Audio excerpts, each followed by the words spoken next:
دغه ځوان د پکتیا ولایت د څمکنیو ولسوالۍ اوسیدونکی دی. دا مهال د شیخ زاید پوهنتون د تعلیم او تربیې په پوهنځي کې خپل زده کړې پر مخ بیایي. نوموړي د مبایلونو او د MP تریو له مجموعې یوه داسې راډیویي دستګاه جوړه کړې چې د یوې مشخصې فریکونسۍ په لرلو سره په ډېرو کم مصارفو په رڼه ډول نشرات کوي. دغه درې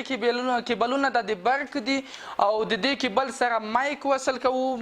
دغه مایک وصل کوو او دغه درې انپیترګانې مو نورې لګولې دي چې دغه انپیترګانې یا فلاش یا ممبري کارډ رګوي او دا ماشین ته ورکوي او د اسمان ورځ په صورت کې دغه تن جګوو تر څو د تندر د لوېدو امکان کم شي. مصرف یې کم ده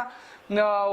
غږ یې صفا ده او د نشرات د FM په 108 څپو باندې دي. د په وینا که څه هم تر 1 کیلومتر د غږ رسونه عادي خبره ده، خو د په لاس جوړې شوي دستګې ځانګړنه دا ده چې که اړوند فارمول ته پراختیا ورکړل شي، موږ به په راتلونکي کې په دې وتوانیږو چې د نننیو راډیوګانو لپاره نصب شویو ترانسمیټرونو لپاره په شته لوړو مصارفو کې څو برابره کموالی رامنځته کړو.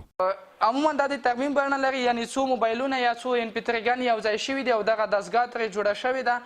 نو که چېرته موږ سره حکومت نغدي کومک وکړي، دغه شیان به موږ ورزیات کړو، د دې صحابه هم زیاته شي، غږ به یې موازي وي. احسان الله دا هم وایي که چیرې په یاده دستګاه کې اړوند برقي آلې ور علاوه شي، کولی شي چې په ښار او شاوخوا سیمو کې اړوندو څپو ته په صفا ډول پراختیا ورکړي. بلخوا د خوست شیخ زاید پوهنتون رئیس پوهنمل حسین ګل اریوبي وایي دوی په دې هڅه کې دي چې د نوښتګرو محصلینو لپاره یوه عملي کمیټه ایجاد کړي څو د محصلانو تر کار لاندې پروژو او نورو نوښتونو ته لا پراختیا ورکړل شي.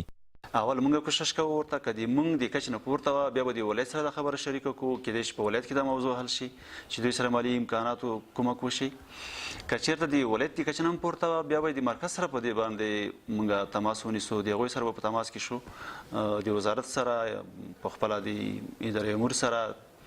یا د نورو ارګانونو سره چې په دې کې دلچسپي لري یا څوک ډونر پیدا کېږي دې دپاره چې دغسې پنځونو دپاره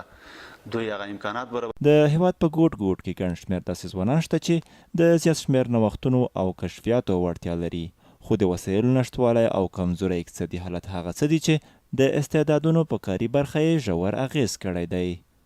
سیف الله ظاهر، انعکاس راډیو تلویزیون، خوست.